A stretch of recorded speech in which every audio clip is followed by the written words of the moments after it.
सरकार खुद स्वीकार करती है स्कीम ठीक नहीं है, तभी वो अपनी अपनी सरकारों से कह रहे हैं कि अग्निवीर वाले जो लौट करके आएंगे उन्हें कोटा दीजिए, आप नौकरी दीजिए। सभापति महोदया मैं बैठ जाता हूं, आप खड़े होकर के कह दीजिए अग्निवीर व्यवस्था अच्छी है। और मैं एक बात और कहता हूं, अखिलेश यादव जी सुन ले, अग्निवीर में 100% एम्प्लॉयमेंट की गारंटी है और रहेगी। अगर ये जो बात आप कह रहे हो, तो आपको जरूरत क्यों पड़ रही कि आपको उत्तर प्रदेश में और प्रदेशों में कोटा देना पड़ रहा है 10%? कभी गए हो मिलिट्री स्कूल में? मैं खुद मिलिट्री स्कूल का पढ़ा हूँ। और आप परमवीर चक्र की बात कर रहे हो, तो हम भी तमाम नाम गिना सकते हैं। माननीय सदस्य से मैं आग्रह कर रही हूँ, आपस में चर्चा न। मैं 1 मिनट से भी कम मैं आपके सामने कहना चाहता हूँ, ये तो केवल मिलिट्री स्कूल गए हैं। मैं आज भी टेरिटोरियल आर्मी के 124 रेजिमेंट में कैप्टन के रैंक पे अपनी सेवाएं दे रहा हूँ। अखिलेश जी केवल ज्ञान मत बांटिए, राहुल गांधी जी के साथ बैठकर अब वाहे बुलाने का झूठ बोलने की आपको आदत पड़ गई। मैं क्या बात कहना चाहता हूँ, शायद मंत्री जी नहीं रहे इसलिए तकलीफ परेशानी ज्यादा है। और आप अरे हमारा दर्द नहीं समझोगे, हम आपका दर्द चेहरे से पढ़ते हैं। देश के प्रधानमंत्री जी भी वोट से हारे हैं, वोट से हारे हैं। जो कभी 5 लाख तक जीतना था जिन्हें, या 10 का टारगेट बनाया था, कितने से जीते? क्योंकि वो झूठ बोल रहा था, बड़े सलीके से मैं एतवार न करता तो और क्या करता।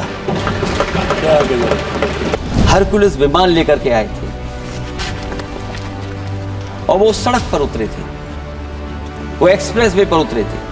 मैं समझता हूं सभापति महोदया, यहाँ जितने माननीय सदस्य हैं सब ने देखा होगा और सब ने निर्देश के अनुसार उस पर ट्वीट भी किया होगा। माननीय सदस्य श्री अखिलेश यादव जी।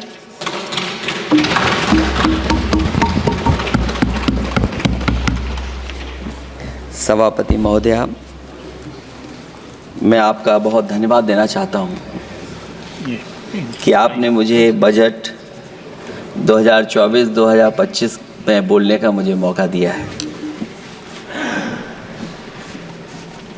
इस सरकार का लगातार ये 11वां बजट है। 11वें बजट के बाद भी नाउम्मीदगी दिखाई दे रही है और सरकार में है तो सरकार के लोग तो अच्छी बात करेंगे ही, न केवल नाउम्मीदगी दिखाई दे रही है बल्कि जो चेहरों पे खुशी होनी चाहिए थी सरकार बनने के बाद, वो चेहरों पे उतनी खुशी नहीं दिखाई दी। बिल्कुल खुशी नहीं। ये 11वें बजट में बेरोजगारों के लिए, युवाओं के लिए, गांव के लिए और उनकी तकलीफ परेशानी का जो मुद्दा है वो 9-2-11 दिखाई दे रहा है मुझे। महंगाई में घर चलाना, बच्चों को पढ़ाना और घर के बड़े बुजुर्गों की दवा इलाज से लेकर के महंगाई का जो सामना करना पड़ रहा है, ये बातें परिवार वाले बखूबी जानते हैं।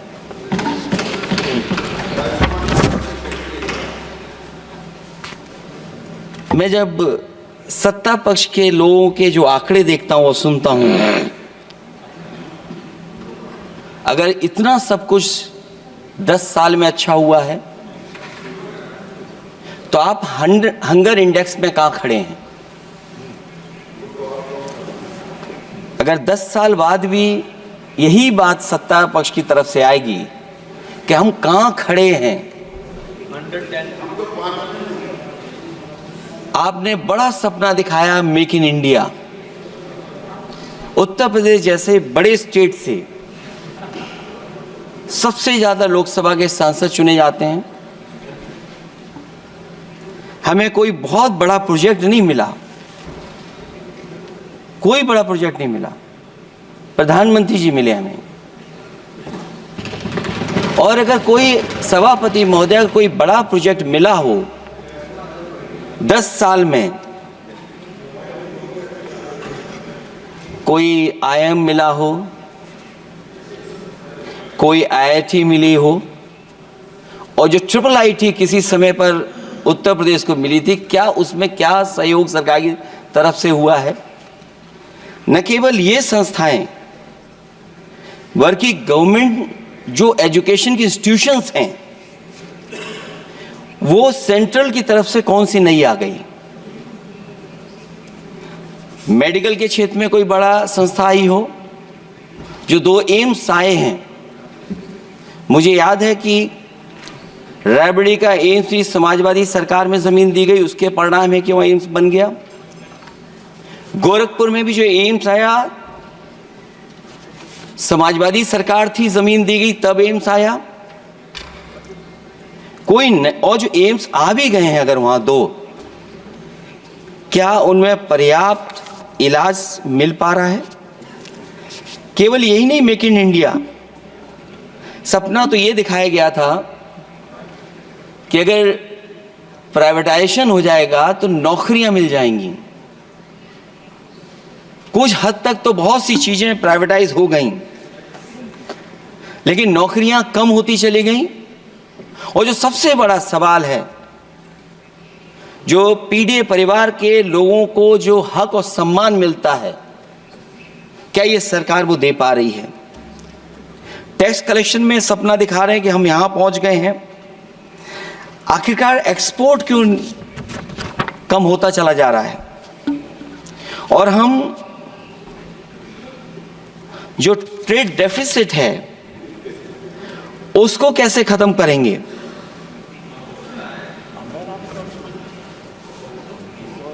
दस साल में अगर हम वहीं के वहीं खड़े हैं और कोई ऐसा कुछ न दिख रहा हो, और परिणाम जो रिजल्ट आए हैं यूपी के, उसमें दिखाई दे रहा है कि आपने कितना काम किया है। सभापति महोदय, अगर ये सब कुछ अच्छा किया होता तो क्या परिणाम ऐसे आए होते? जहां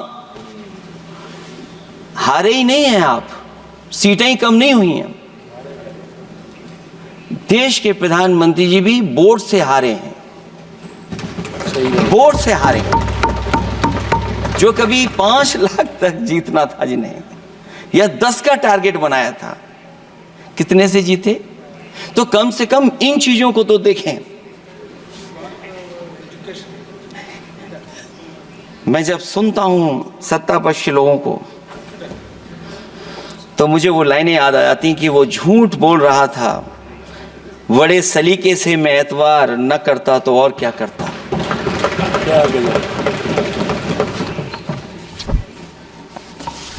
मुझे याद है कि देश के प्रधानमंत्री जी ने जनकपुर में एक झंडा दिखाया था, और उस बस में 35 लोग बैठ करके अयोध्या आए थे। सभापति महोदय, उस समय भी मैंने मांग की थी कि जहां से जनकपुर से यात्रा शुरू हो रही है और अयोध्या तक बस से लोग आएंगे तो पता नहीं कितने घंटों में आएंगे। मैंने मांग की थी कि वहां से लेकर के अयोध्या तक एक्सप्रेस वे बनना चाहिए, कि कम से कम जो जनकपुर से आए और अयोध्या दर्शन करने आ रहे हैं और बस से आ रहे हैं, कम से कम उनकी तकलीफ परेशानी तो कम होती। जो आप कहते हैं कि एफडीआई बहुत आया है, मैं अभी सुन रहा था, कहा कि टेलीफोन बनने लगे। टेलीफोन बन नहीं रहे हैं, मोबाइल बन नहीं रहे हैं। वो समाजवादी पार्टी के समय पर नोएडा में जो इंडस्ट्रियल पॉलिसी थी, इलेक्ट्रॉनिक पॉलिसी थी, उसके तहत आई थी। वो इंडस्ट्री जितनी आई है उस समय उस पॉलिसी के तहत आई, और बन नहीं रहा है, मेक इन इंडिया नहीं हो रहा है। लेकिन जमीन किसने दी है? जमीन किसने दी थी उन लोगों को? बिना जमीन पर हवा में बना दो तो मैं आपका धन्यवाद दूंगा। उस पॉलिसी के तहत वो झूठ बोल रहा था बड़े सलीके से। आप कह रहे हैं कि एफडीआई लाए हैं हम लोग। एफडीआई, अगर पूरे देश का हम एफडीआई देखें तो उत्तर प्रदेश को कितना एफडीआई मिला है? सभापति महोदय, अगर 1% से ज्यादा भी एफडीआई उत्तर प्रदेश को मिला हो तो बताइएगा आप। जो प्रोजेक्ट डिले हो रहे हैं, जिसकी वजह से कॉस्ट ओवररन हो रही है, उसका जिम्मेदार सभापति महोदय कौन है? डबल इंजन की सरकार है। लखनऊ में भी सरकार आपकी है, दिल्ली में भी सरकार आपकी है। आखिरकार ऐसा क्यों हो रहा है? और आज ही जब सदन में सभापति महोदय हम लोग आए हैं तो एक और रेल एक्सीडेंट की खबर सुनी है। जब से ये सरकार आई है, रेल एक्सीडेंट्स और पेपर लीक में कंपटीशन चल रहा है कि कौन आगे जाएगा।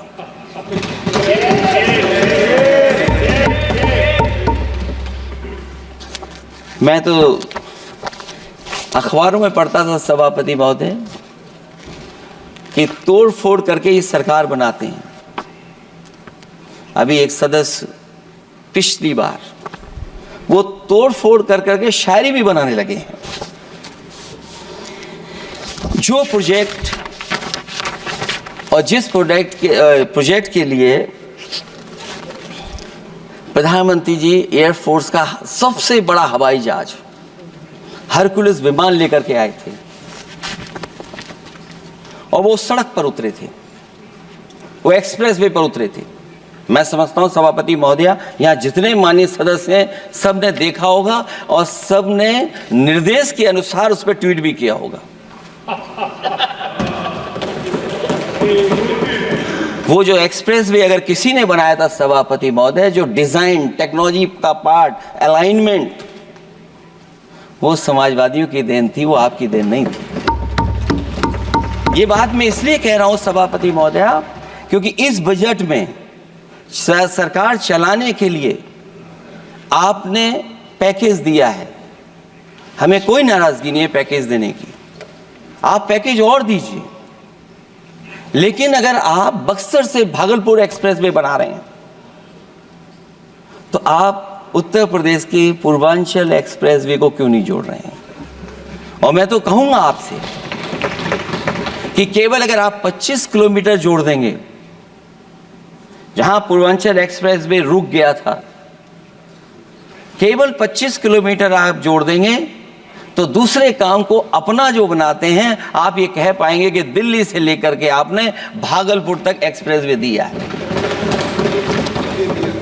हाँ जी, वो अभी से नहीं, बहुत पहले से बन रहा है। बहुत पहले से बन रहा है। मैं ये नहीं कहना चाहता कि क्या दिया आपने, मैं ये कहता हूं कि अगर आप बक्सर से भागलपुर एक्सप्रेस वे दे रहे हैं केवल बिहार के लोगों को खुश करने के लिए, मैं उससे सहमत हूं कि आप बिहार की तरक्की के लिए एक्सप्रेस वे दें, लेकिन जो पखनपुरा, जो आखिरी गांव है जहां पर छूट गया है, वहां से आप क्यों नहीं जोड़ रहे हैं? और हमारे स्टेट के लिए आप कोई नया एक्सप्रेस वे क्यों नहीं दे रहे हैं? आप हमारे लिए क्यों नहीं दे रहे हैं एक नया एक्सप्रेस वे? आप दिल्ली के बजट से दे रहे हैं, आप यूपी अपने बजट से बना रहा है। आप बताइए कोई यूपी को आपने एक्सप्रेस वे दिया हो? कोई एक्सप्रेस वे नहीं दिया। और मैं तो कहूंगा, और याद दिलाइएगा अपनी सरकार को, एक बुंदेलखंड एक्सप्रेस वे बना था, अभी बताएंगे आपको उसका भी। सभापति महोदय, एक बुंदेलखंड एक्सप्रेस वे दिया सरकार ने, उत्तर प्रदेश सरकार ने। वो दिल्ली के बजट का नहीं है। मैं मांग कर रहा हूं कि दिल्ली के बजट से कोई एक्सप्रेस वे मिलना चाहिए। जो बुंदेलखंड एक्सप्रेस वे दिया, प्रधानमंत्री जी उद्घाटन कर करके वापस लौटे। अब रिपेयर का पैसा कौन देगा? वो आज भी रिपेयर मांग रहा है। सभापति महोदय, कोई कल्पना कर सकता है कि नया एक्सप्रेस वे बना हो जिसका प्रधानमंत्री जी ने उद्घाटन किया हो, वो आज रिपेयर मांग रहा हो? और वो एक्सप्रेस वे 6 लेन नहीं है, वो 4 लेन है। मैं इसमें भी सुझाव देना चाहता हूं, ये जो बुंदेलखंड वाला एक्सप्रेस वे है, ये अभी 15,000 करोड़ से ज्यादा का बना है स्टेट गवर्नमेंट का। इसको मुनाफा नहीं हो रहा। टोल कलेक्शन नहीं है बहुत ज़्यादा, इसको सतना से जोड़ दिया जाए और बुंदेलखंड जहाँ से शुरू हो रहा है हमारे डिस्ट्रिक्ट इटावा से, कम से कम उसको हरिद्वार तक ले जाना चाहिए। अगर हरिद्वार से लेकर के सतना लोग चले जाएंगे तो शायद बुंदेलखंड के लोगों को भी लाभ होगा। और सबसे बड़ी बात है सभापति महोदय, दिल्ली और लखनऊ मिलकर के उन एक्सप्रेस वे की सेफ्टी से और उसकी डिजाइन से खिलवाड़ कर रहे हैं। जो इंडियन रोड कांग्रेस कहती है, जो डॉक्यूमेंट कहता है, वो ये कहता है कि मीडियन सड़क का 12 मीटर से लेकर के 14 मीटर होना चाहिए। आप जाकर के देख के आइए, जो पूर्वांचल वाला बना है उसका मीडियन कितना है? क्या भविष्य में आपने चलने वालों की सेफ्टी के साथ खिलवाड़ की है कि नहीं की है? ये आपको विचार करना पड़ेगा। जिस समय लद्दाख और चीन को लेकर के सवाल उठा था सभापति महोदय, उस समय पॉलिटिकल पार्टी से सुझाव मांगे गए थे और सुझाव ये मांगे गए थे कि आप क्या सुझाव देना चाहते हैं। तो उस समय जो सुझाव समाजवादी पार्टी ने दिया था, वो सुझाव ये था कि लिपू लेक से लेकर के आपके ग्वालियर तक 6 लेन हाईवे बनना चाहिए। कभी ज़रूरत पड़ने पर सीमाओं पर हमारी फौज का आना जाना जल्दी हो जाए। और मुझे याद है, जो अखबारों में मैंने पढ़ा था, सरकार ने उसको स्वीकार कर लिया था कि 6 लेन हाईवे बनेगा वो। लेकिन जब टेंडर की बात आई तो सुनने में आया कि वो 4 लेन बनने जा रहा है। और अभी जब वो काम हो रहा है, जब काम मैंने दोबारा उसको देखा तो पता लगा कि डबल लेन पेव शोल्डर बन रहा है। सोचिए, कहाँ 6 लेन बनाने की बात थी, आप डबल लेन पेव शोल्डर बना रहे हैं। और पता नहीं कौन उस हाईवे को डिजाइन किसने किया है डिजाइन, कि जितने भी कस्बे उसके आसपास पड़ रहे हैं, कस्बे वाले अब नाला कहां से बनाएं, घर ऊंचा करें कि सड़क को तोड़ें। बहुत सारे कस्बों को वो समस्या के संकट में डाल दिया है सरकार ने।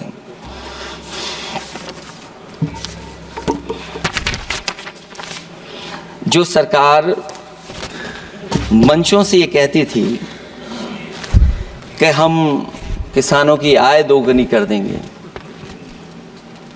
आज तो 11 साल हो गए सरकार को।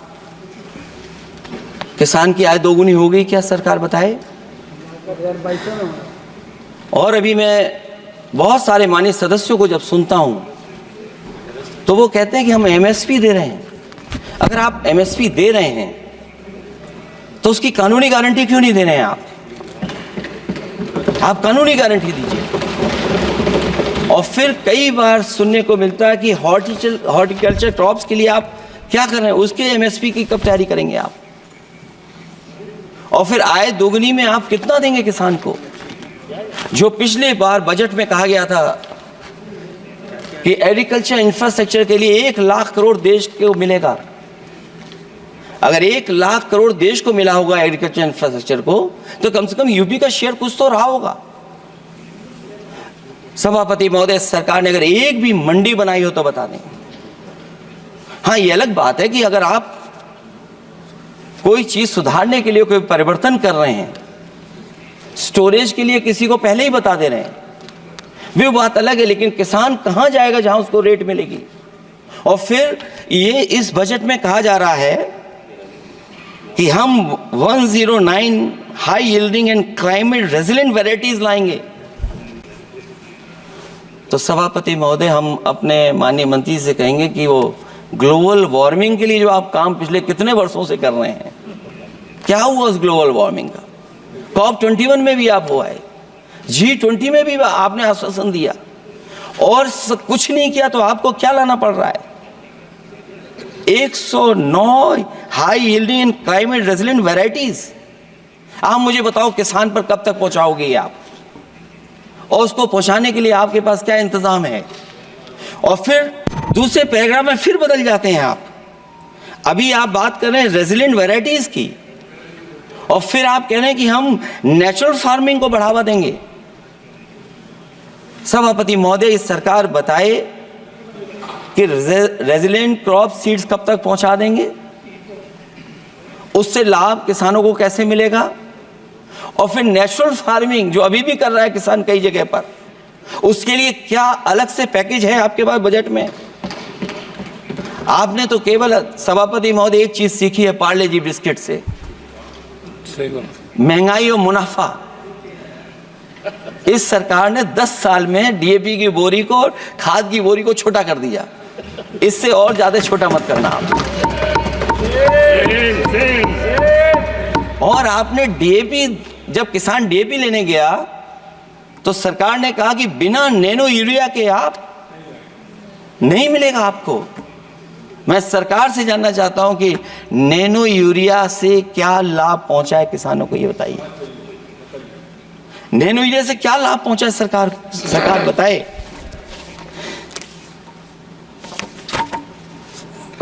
हमारे यहां बड़े बड़े आयोजन हुए सभापति महोदय, इन्वेस्टमेंट मीट के बड़े बड़े आयोजन हुए इन्वेस्टमेंट मीट के, और 5 लाख करोड़ के एमओयू साइन हो गए, 5 लाख करोड़ के। मैं ये सभापति महोदय, बजट हमारी क्या मदद कर रहा है उत्तर प्रदेश के उद्योग लाने के लिए। और ऐसे आयोजन हुए जिसमें देश के प्रधानमंत्री आए, देश के राष्ट्रपति आए, और देश के जितने बड़े उद्योगपति सब आए थे। लेकिन आज यूपी को क्या मिला वहां पर? किसानों के लिए एग्रीकल्चर सेक्टर में बड़े बड़े एमओयू हुए, लेकिन आज जमीन पर कुछ नहीं दिखाई दे रहा है। मुझे याद है समाजवादी सरकार में, क्योंकि देश का सबसे ज्यादा उत्पादन दूध का अगर कहीं हो रहा है तो उत्तर प्रदेश में हो रहा है, और उस उत्पादन को बढ़ावा देने के लिए और इन्वेस्टमेंट लाने के लिए उस समय की सरकार ने फैसला लिया कि अगर बाहर से भी कोई डेयरी या डेयरी प्लांट लगाना चाहेगा तो उसमें सरकार सहयोग करेगी। और परिणाम यह हुआ कि गुजरात की 3 अमूल प्लांट लग गए यूपी में। तो मैंने उद्घाटन किए, एक डेयरी से हुआ तो देश के प्रधानमंत्री जी ने किया। लेकिन उसके बाद कोई नया प्लांट आया हो तो बता दें। जो अमूल से पुरानी संस्था है, क्या उसका सहयोग कुछ करेंगे आप लोग?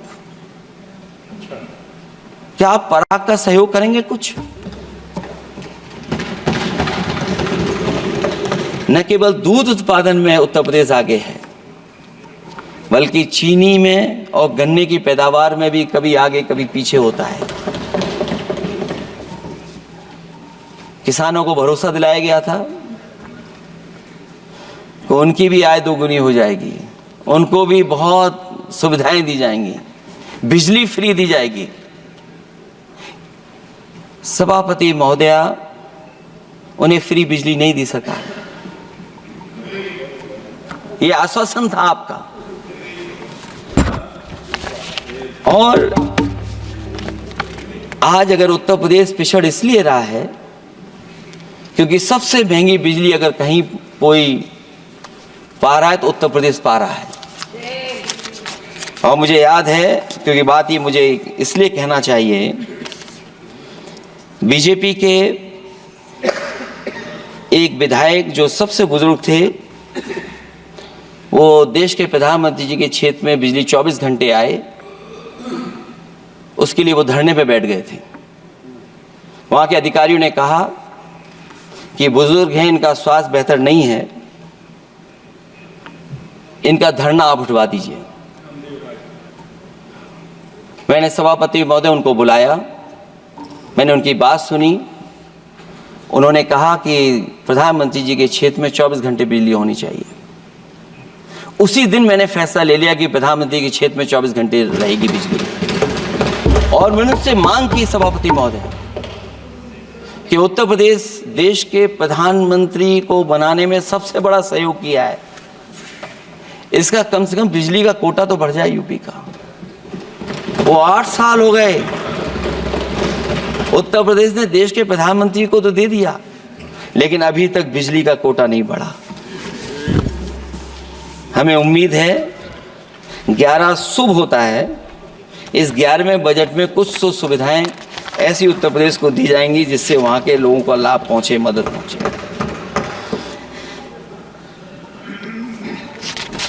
जहां किसान आत्महत्या कर रहा है और पिछले 10 साल में सरकार जानती होगी कि कितने किसानों ने आत्महत्या की है, लाखों लाख किसान आत्महत्या कर चुके हैं। जहां किसान तकलीफ और परेशानी में है, वहीं सबसे ज्यादा अगर संकट किसी चीज पर आया तो वो नौकरी पर आया है, रोजगार पे आया है। जब सरकार का बजट मैं पढ़ता हूं तो जो स्कीम्स लाई जा रही हैं उसमें क्या ये स्कीम नौजवान को पक्की नौकरी दिलाएगी? क्या इन स्कीम से 5,000 रुपए देकर के आप नौजवान का भविष्य बनाना चाहते हैं? आप क्या दे रहे हैं आप? और मुझे तो ये लगता है कि जो वर्क फोर्स आप बना रहे हैं ट्रेनिंग देकर के सरकार के पैसे से, अंतोगत्वा इनको भी एक्सप्लॉइट वही लोग करेंगे, उद्योगपति। आखिरकार जब इतनी टेक्निकल, इतनी ट्रेन फोर्स होगी तो आप ये मुझे बताइए कि उसके भविष्य क्या होगा।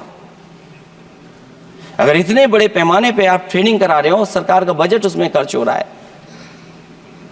तो सभापति महोदय उनका भविष्य क्या होगा 5 साल के बाद? और जो अग्निवीर वाली नौकरी है सभापति महोदया, कोई भी नौजवान जो फौज के लिए तैयारी करता है वो कभी स्वीकार नहीं कर सकता। जब पहली बार ये स्कीम आई थी अग्निवीर, उस समय बड़े बड़े उद्योगपतियों से ट्वीट कराया गया था कि अग्निवीर से अच्छी कोई योजना नहीं है, इनको हम नौकरी दे देंगे, हम अपने यहां रख लेंगे। और शायद सरकार में बैठे लोगों को यह बात याद होगी, क्योंकि सरकार खुद स्वीकार करती है स्कीम ठीक नहीं है, तभी वो अपनी अपनी सरकारों से कह रहे हैं कि अग्निवीर वाले जो लौट करके आएंगे उन्हें कोटा दीजिए, आप नौकरी दीजिए।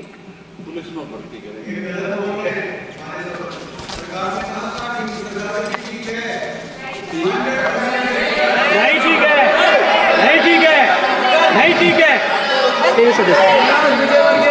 बीजेपी मुख्यालय पे चौकीदार लगाएंगे। सभापति महोदय मैं बैठ जाता हूं, आप खड़े होकर के कह दीजिए अग्निवीर व्यवस्था अच्छी है। मैं इस सभा में खड़े होकर कहता हूं, उस राज्य से तो हिमाचल प्रदेश से जिसने पहला परमवीर चक्र विजेता मेजर सोमनाथ शर्मा दिए, कारगिल के युद्ध में सबसे ज्यादा शहीद होने वाले हिमाचल प्रदेश के वीर नौजवान थे। 4 परमवीर चक्र विजेता हुए, उसमें से 2 कैप्टन विक्रम बत्रा और सूबेदार संजय कुमार हिमाचल प्रदेश से हुए। और मैं कहता हूं, जी हां, जो लंबे समय से मांग थी 1 रैंक 1 पेंशन की किसी सरकार ने पूरी नहीं की, वो नरेंद्र मोदी जी की सरकार ने यहां पर पूरी की है। और मैं एक बात और कहता हूं, अखिलेश यादव जी सुन ले, अग्निवीर में 100% एम्प्लॉयमेंट की गारंटी है और रहेगी। माननीय सदस्य साहब अपनी बात सभापति महोदया, जो मैंने बहुत छोटा सवाल पूछा था, मैं दूसरी बात कहता हूं। अगर ये जो बात आप कह रहे हो, तो आपको जरूरत क्यों पड़ रही कि आपको उत्तर प्रदेश में और प्रदेशों में कोटा देना पड़ रहा है 10%? सभापति महोदय, बैठिए। सभापति महोदय, जहां तक परमवीर, रुक जाइए।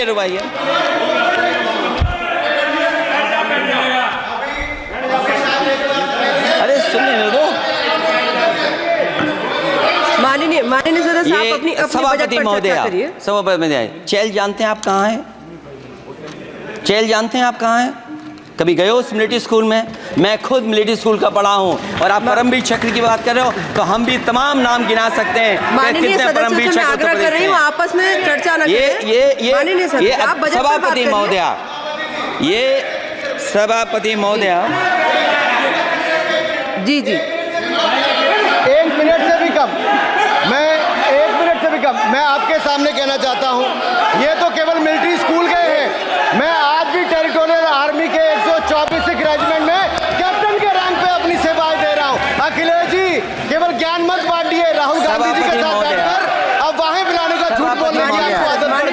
प्लीज बैठिए, प्लीज प्लीज। माननीय सदस्य से मैं आग्रह कर रही हूँ, आप अपनी बजट पर चर्चा करें। सभापति और महोदय, आपका समय भी पूरा हो गया है, मैं प्लीज कंप्लीट करिए। सभापति महोदय, मैं इसलिए नहीं कह रहा, मैं क्या बात कहना चाहता हूँ, शायद मंत्री जी नहीं रहे इसलिए तकलीफ परेशानी ज़्यादा है। और आप अरे हमारा दर्द नहीं समझोगे, हम आपका दर्द चेहरे से पढ़ते हैं। अच्छा दर्द मैं बताता हूँ, दर्द मैं बताता हूँ। माननीय सदस्यों से मैं आग्रह कर रही हूँ, सभापति महोदय, दर्द मैं बताता हूँ, दर्द मैं बताता हूँ। बजट पर चर्चा करिए माननीय, प्लीज बजट पर चर्चा सभापति जी, करिए। दर्द मैं बताता हूँ, देखिए दर्द बात पहुंचेगी कि नहीं पहुंचेगी। सभापति महोदय, उत्तर प्रदेश से जब से हारे हैं तब से कोई नमस्कार नहीं कर रहा है, तकलीफ वो है आपको। कंप्लीट करिए। वो वीडियो हमने देखा है कि कोई किसी को नमस्कार नहीं कर रहा है, कोई किसी को देख नहीं रहा है। चलिए, धन्यवाद माननीय। और जो अपने आप को बहुत ताकतवर कहते थे, बहुत ताकतवर कहते थे आप अपने आप को, जिसने हराया उसको नहीं ये हटा पा रहे हैं। अब बात समझ में नहीं आई ना? माननीय जिसने हराया उसको नहीं हटा पा रहे। और अगर सभापति महोदय, अग्निवीर व्यवस्था समाजवादी लोग स्वीकार ही नहीं कर सकते। आप बजट पर पूरा अपनी बात रखिए। सभापति महोदय, अग्निवीर स्वीकार नहीं कर सकते। आप अपनी जब भी चर्चा हम रखिए, सत्ता में आएंगे, साल 2 साल, ये चलने वाली सरकार नहीं है, गिरने वाली सरकार है, याद रखना आप। माननीय सदस्य, और देखिए आप क्यों नहीं समझ रहे हो, साइकिल हमारा चुनाव चिन्ह है, साइकिल ही आपको सरकार चलवा रही है। जिस दिन साइकिल हट गई आप कहाँ बैठे मिलोगे। और दूसरे हमारे साथी हैं जो हमें लेकर के यहाँ लाए थे। माननीय सदस्य से मैं आग्रह कर रही हूँ, कंप्लीट करिए। सभापति महोदय, मैं 1-2-3 बातें कहता हूँ यूपी को लेकर के, मैं मांग करता हूँ। कंप्लीट करिए आप। सभापति महोदय, चंबल एक्सप्रेस वे बनना चाहिए, क्योंकि देश का सबसे बड़ा एक्सप्रेस वे जो 1 लाख करोड़ का बना है वो दिल्ली मुंबई से है। और यूपी को क्यों नहीं जोड़ रहे हैं आप? गंगा को लेकर के सब चिंतित हैं, गंगा की सफाई अभी नहीं हुई है। जो बजट गया पता नहीं कहाँ चला गया, किसी को नहीं पता। जैसे पानी बहा वैसे ही बजट भी चला गया। दूसरा, क्योंकि मंत्री जी बैठे हैं, वो जानते होंगे मंत्री जी कि देश की सबसे अच्छी लाइन सफारी बनी है इटावा में, और उस लाइन सफारी को बनाने में हम लोगों को बहुत समय लगा, क्योंकि एक लाइन सफारी, एनिमल सफारी अगर बननी हो उसको बनाने में बहुत टाइम लगता है, बहुत जगह से परमिशंस लेनी पड़ती हैं। हम लोगों को परमिशंस नहीं मिली, और क्योंकि वो प्रोजेक्ट अच्छा है, एशियाटिक लाइन्स की ब्रीडिंग शुरू हो गई वहाँ पर। ये सरकार इसलिए नहीं शुरू करना चाहती है क्योंकि वो समाजवादियों ने बनाई है। पहली बार देश में एशियाटिक लाइन्स पैदा हो रहे हैं। नहीं, वहाँ पर इटावा में पहली बार हो रहे हैं, और वो इसलिए नहीं शुरू कर रहे हैं। और वो शेर मैं बता दूंगा आपको, शेर आया था कि कोई और आया था, वो कहानी मैं नहीं पढ़ूंगा यहाँ पर, फिर मैं बोल दूंगा तो फिर कहोगे कि क्या बोल दिया मैंने, इसलिए मत बुलवाइए तो ही अच्छा है। कि कुछ तो धन्यवाद माननीय सदस्य, धन्यवाद। कुछ मत बुलवाइए मुझसे। सभापति महोदय, मैं ये कहना चाहता हूँ कि लाइन सफारी, एनिमल सफारी उस क्षेत्र की, यूपी की प्राइड है वो, कि पहली बार ब्रीडिंग सेंटर एशियाटिक वहाँ पर बन गया है। दिल्ली की सरकार और यूपी की सरकार मिलकर के उसको शुरू नहीं होने दे रही है। मुझे उम्मीद है कि उसको शुरू करवा देंगे आप। और आखिरी में मैं कहता हूँ, चलते चलते आप 2 लाइनें कहता हूँ।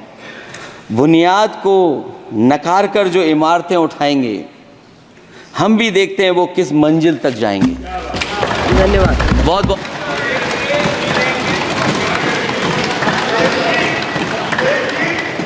अखिलेश जी, कुछ ज्ञान माननीय विपक्ष के नेता को भी दे दीजिए।